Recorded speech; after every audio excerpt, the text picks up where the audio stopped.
Well, thank you all. I cannot believe this is day 3. Where has the time gone? My goodness. The sessions over the past 2 days, even as somebody who has attended and participated in all of them, it's just blown me away. Thank you so much for the speakers who have been here. And especially this morning as I look out over the audience, and I had the pleasure of introducing many of our speakers over the past 2 days. And yesterday, while I was not doing the introductions, it occurred to me, I was thinking about how oftentimes folks in the media, on the climate left, they vilify us. They make us out to be comic book villains and the worst people in the world. And the people I introduced who are friends of mine. And yesterday I was jealous. I was a little bit jealous of Greg Wrightstone because he was able to introduce Will Happer. And as Will came up to the stage and gave his presentation, if anybody thinks, if you ever think that there's a chance that climate realists, prominent climate realists are these horrible people who are bought off, we have no heart, spend 15 minutes with Will Happer. And spend 15 minutes and challenge everything he believes and teaches us. Because it is impossible to come away from any time with Dr. Happer and have an impression of anything other than kindness, humility, and concern and love for not just the human race, but each and every human being in the race. Dr. Happer, it's such an honor to have you here. Thank you for being who you are.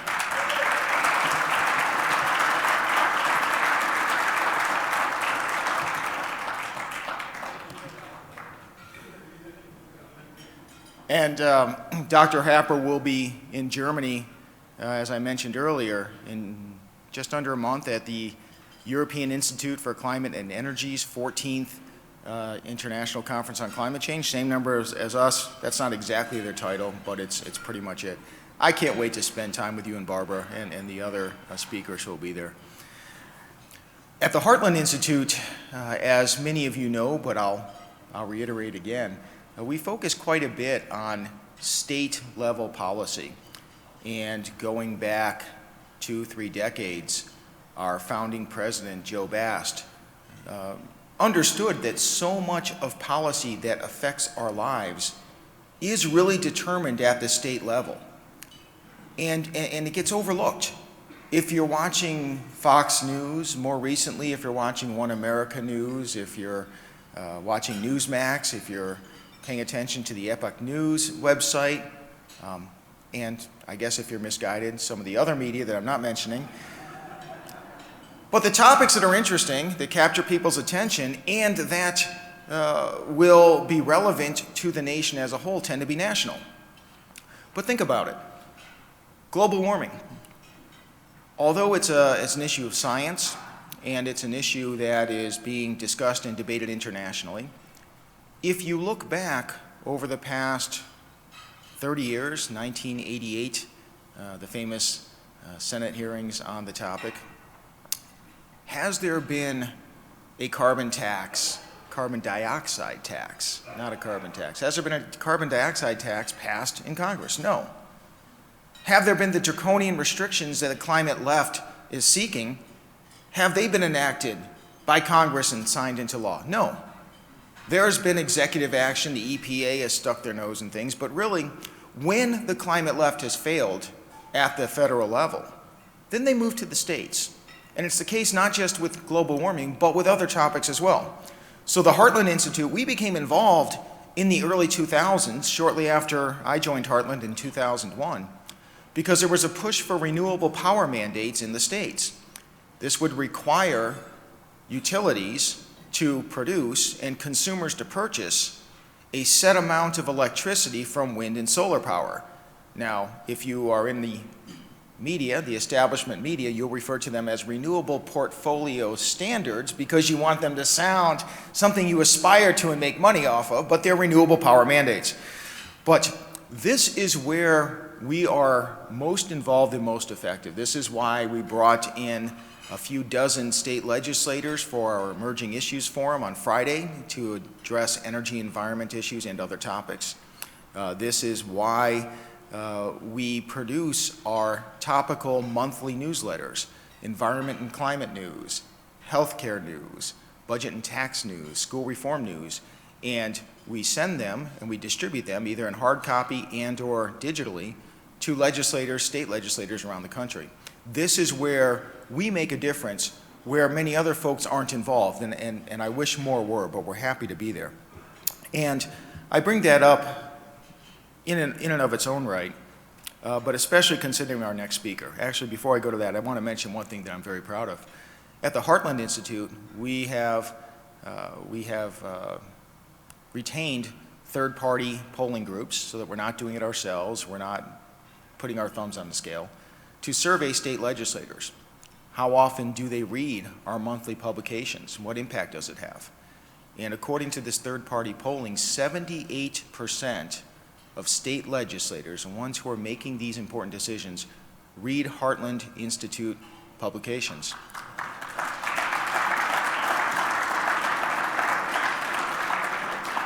And just as importantly, and perhaps more importantly, 45%, that's nearly half, report that they have changed their voting behavior as a result of reading our materials.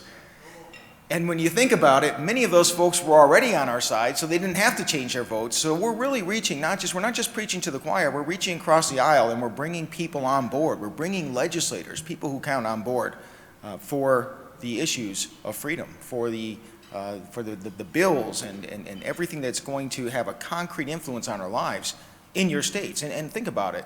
During the past year and a half, where were there mask mandates of varying way, shape, and form? They were state-specific. Some states did it one way, other states did it another. Where were the shutdowns of the economy? Where were the enforced curfews, et cetera? These are enforced created and enforced at the state level. This is where we're very active. Now, there are many legislators who I know and I like and I love. One of my favorites of all time, I am very happy to be introducing today. In fact, this state legislator was on our short list to be a keynote speaker, and we weren't able to connect in a way to make it happen at first. And as it turned out, we had Joe Bastardi. You see him in your program. Joe could not make it due to travel issues here, which we're disappointed in. But, however, this other speaker, this state legislator, we finally were able to get on the same page. And when I say state legislator, it's probably on the list. Yesterday when Greg Wrightstone was introducing Will Happer and was reading all of Will's accomplishments and said, I don't have time even to list them all. So when I say state legislator, this might be number 326 on the most impressive accomplishments of our next speaker. You know him if you're in the climate movement, if you have been for a while, Dr. Art Robinson. Dr. Robinson is the founder of the Oregon Institute for Science and Medicine. This is the organization that created and oversaw the Petition Project. This is a summary of climate realism, a summary of why we're not facing a climate crisis. They're the ones who put this out, and more than 30,000 scientists, 1, heard about it, 2, made the effort to go find it, 3, made the effort to read the document, 4, felt so compelled that it was correct, that 5, they signed their names to it, even at the risk of backlash and ridicule. Over 30,000 scientists went through all those steps and signed the Oregon petition. When anybody says, well, it's just a few cranks here and there, none with scientific backgrounds, over 30,000 scientists, remember that, and remember it was Dr. Art Robinson who was the person who created and maintains that. Dr. Robinson received his PhD at the University of California, San Diego. He then joined the faculty of UCSD, and afterwards he created the Oregon Institute for Science and Medicine as an alternative to what we have as the traditional education model. And it's something we at the Heartland Institute try to emulate, not just, of course, he is at the collegiate level, but in secondary schools, et cetera. Dr. Robinson has been a director on the board of directors for the Heartland Institute. Once he began to pursue and succeed in his governmental endeavors, his son Noah, who is quite the scientist himself, joined our board. I'm very happy to have him on our board of directors.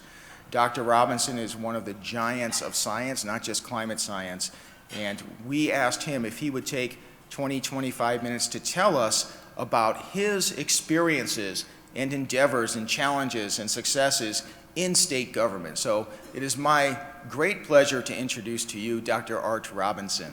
Art, you're a true hero. You're a hero for America. You're a hero for everybody in this room. I can tell you that when Art talks about his 2 minutes at the beginning of each session, he puts them to good use. Many of the materials, it's not just that he's talking for 2 minutes about a subject, he is putting into the official legislative record many of the graphs, documents, data sets that our climate experts here have been presenting for the past 2 or 3 days. And he does it in a fantastic manner. He simplifies the information, he makes it readily understandable. So there you have, even in the blue state of Oregon, you have in the legislative record each and every day, you've got essentially a miniature climate at a glance for teachers and students. So thank you so much for that, Art. Also, one thing that Art mentioned about how we have the potential for people in this room to become personally involved. Dr. Robinson is a scientist, has been a scientist all his life. He has had, prior to deciding to get involved with government, with keeping government in check and in line. This wasn't something that he had been groomed for, had experience in, and yet he took that step. And if Dr. Art Robinson, attacked as a climate denier and everything else, can be elected to the Oregon Senate, think what you can do. And it's not just at the congressional level, it's not just at the state legislative level. How many of us have been outraged at school board dictates around the country? It's not too difficult to run for school board. And for people who, rather than waiting for these atrocities to occur and react and respond to them, and it's good that people are reacting and responding to them, but if we get involved in the first place, they don't happen in the first place.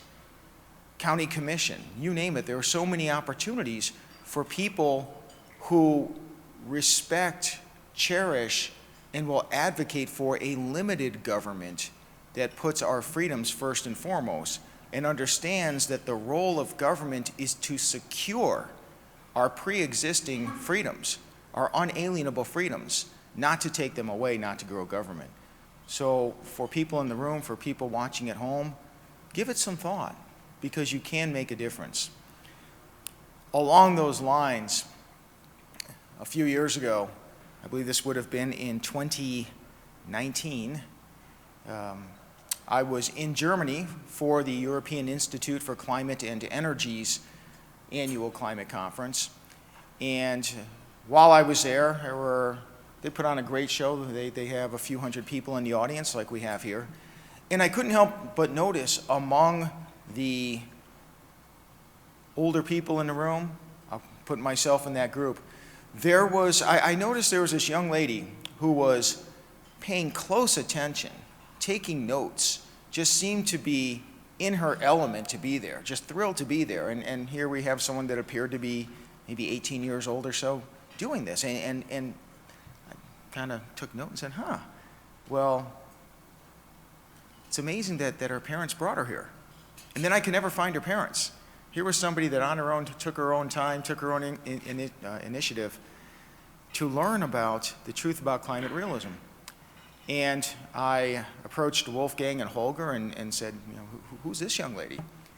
And they told me that this was a young lady, Naomi Seibt, who had been growing her audience on social media, not through any concerted campaign and public relations experts or anything, but she had just on her own, in her bedroom, with her cell phone, put it here, and give her opinions grounded in individual liberty, grounded in freedom, grounded in classical liberalism. And in Europe, that's a hard thing to find.